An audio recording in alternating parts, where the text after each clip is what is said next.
you guys, how's everybody doing? You know, I don't like to stay away for too long, and I wanted to come on and just have a little talk with everybody because I know it's been a very emotional week, at least here in the USA, okay? And then for the last several months, emotions have been very, all over the place due to the virus, okay? And I wanted to make this video, you guys, to just open the discussion or have a conversation with you guys. I guess I shouldn't call it a conversation if I'm doing all the talking, right? Basically, just send a message out about protecting your energy, you guys. I know my channel is full of empaths, okay? And we feel a lot. I feel a lot. And because of that, it's even more important when you have a big heart, when you're a compassionate person, to know how to protect your energy, all right? So let's talk about it. I haven't written any notes, you guys, but I could clearly, just speak on this because it's how I live my life. It's how I keep structure.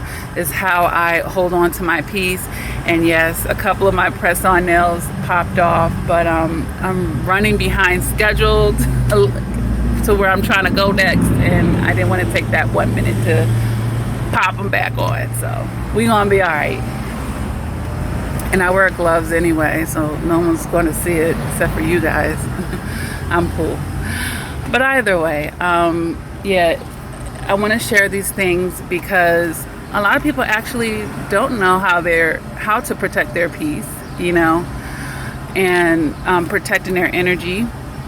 And because of that, they may unknowingly be doing things that are actually hindering them rather than helping them. Okay, and they may see it as a good thing, and it's actually not. So I'm going to share with you some of the ways that I actually protect my energy in my life. Okay, all right, so let's talk about that.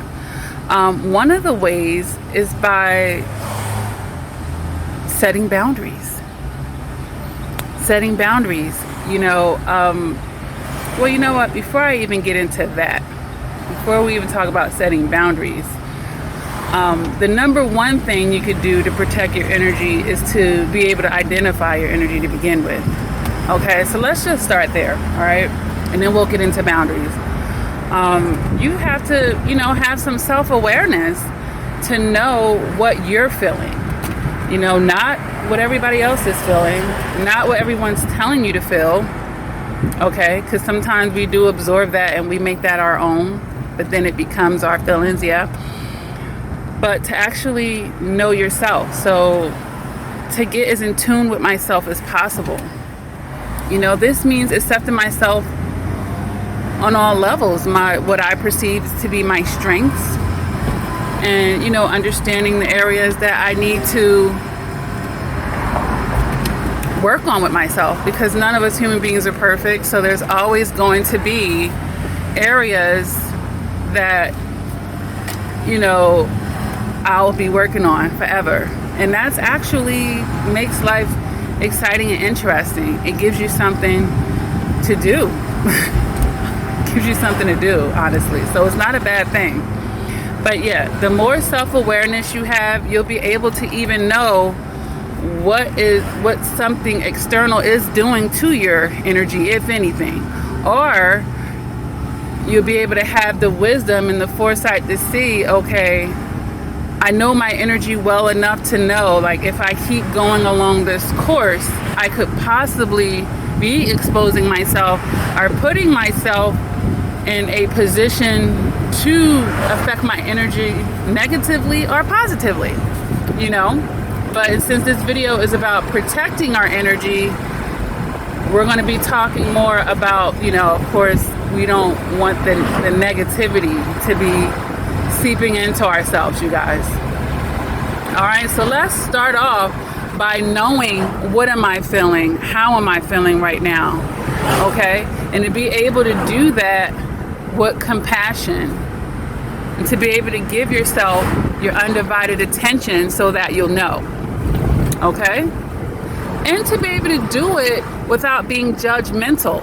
You can judge something, you guys, without being judgmental. See, I'm a safe place for myself. My feelings are safe with me. They may not be with that toxic person over there, but why would I expect it to be to begin with? You know what I mean?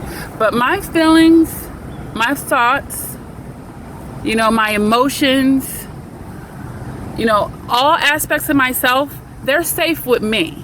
You know, I'm a friend to myself. I have self-love. So even if it's something that someone else would judge me for, I'm safe. You know, I'm a safe space for myself. So we have to be that as well. All right, you guys. So number one, we're going to have that self-awareness. Okay. And we're going to be a safe space for ourselves.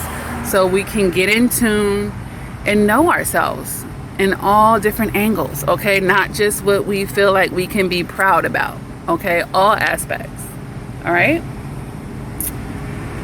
So now let's talk about the boundaries.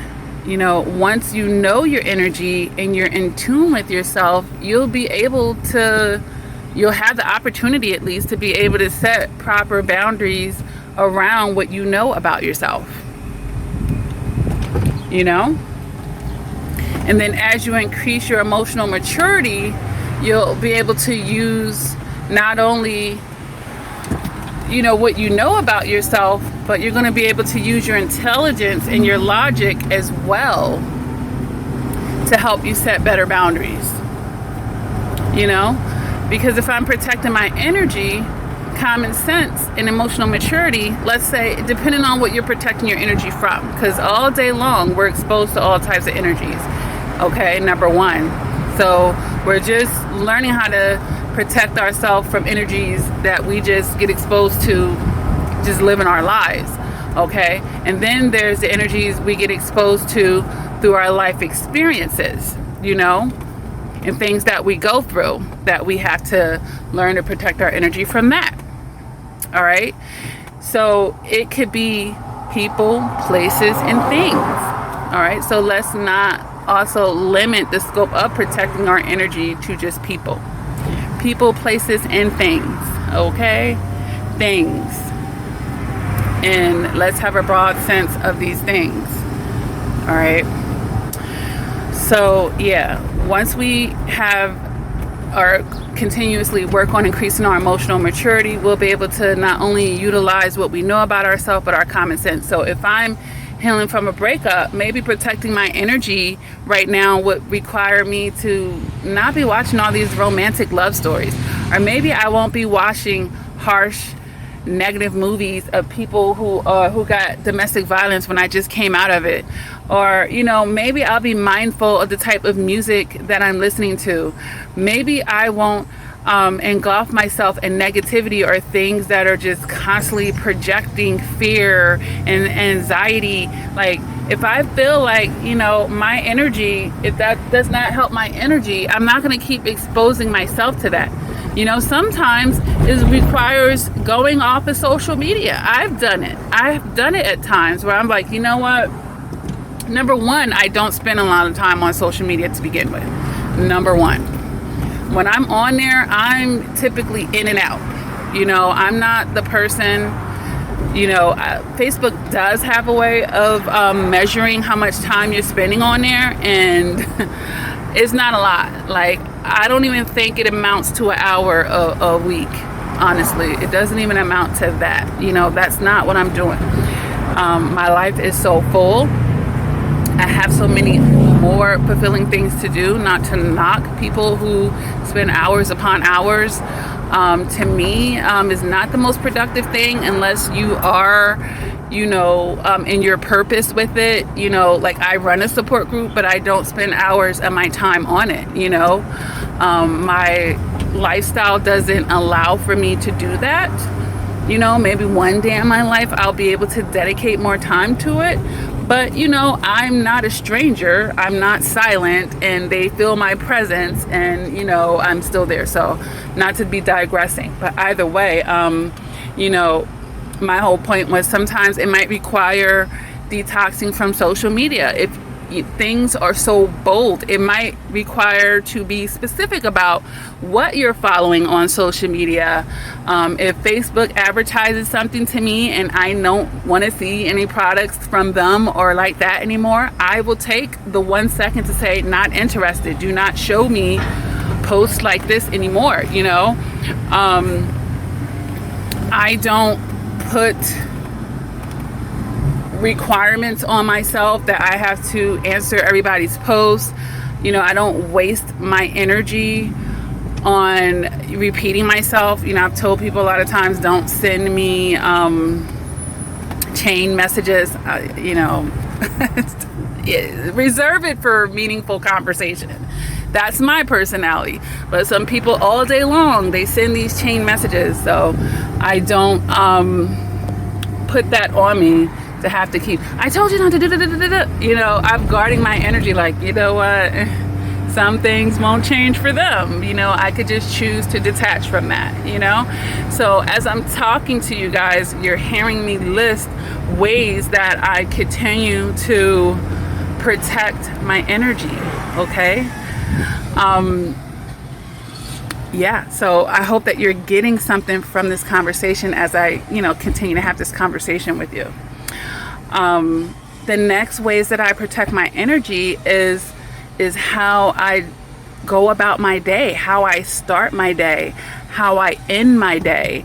You know, these things actually help protect my energy. You know, if I wake up each morning and I make an intentional decision to find gratitude, to be thankful, you know, to say a prayer, to spend time in meditation, to visualize beauty, to, you know, all of these things.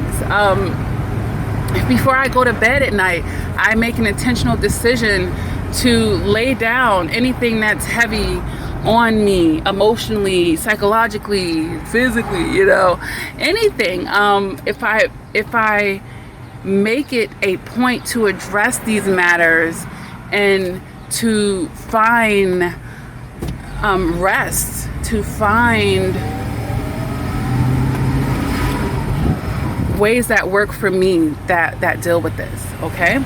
And I have many things that I do. I do, like I said, I have a prayer life and I do meditate, you guys. I'm heavily into saging. I do have the Palo Santo sticks. I am heavy on candle work, meaning I love to light white candles and different colored candles to increase my focus and intentions. I'm riding past a bus. Hold on.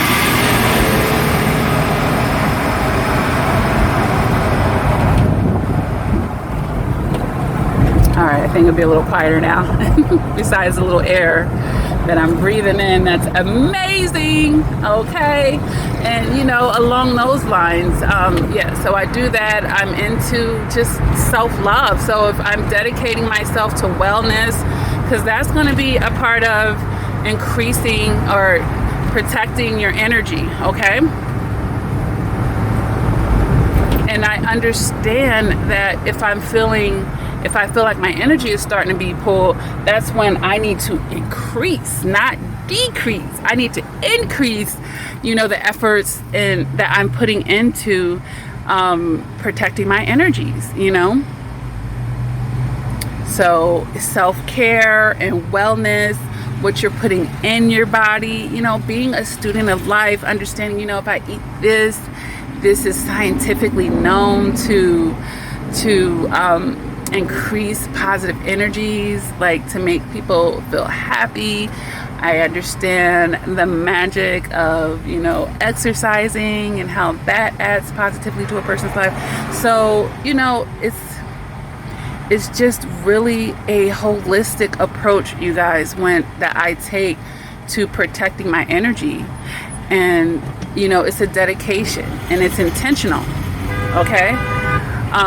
You don't want to have attachment issues as well. And I want to bring that up to where it's to your detriment that you're not able to protect your energy because you're overly attached to something that you will not, or you're not willing to release out of your toxicity. Okay, so that's something else, you guys, to keep in mind. I was making sure it wasn't a B because I'm so sweet, okay, and it's that time of the year. But yes, you have to be willing to let go, you guys, of anything that's not helping your energy.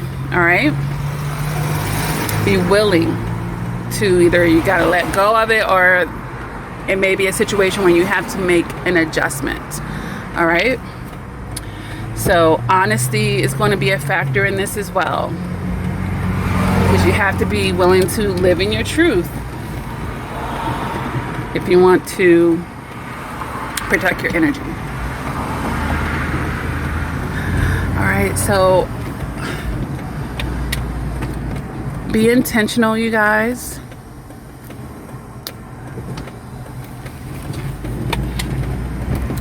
And make the decision.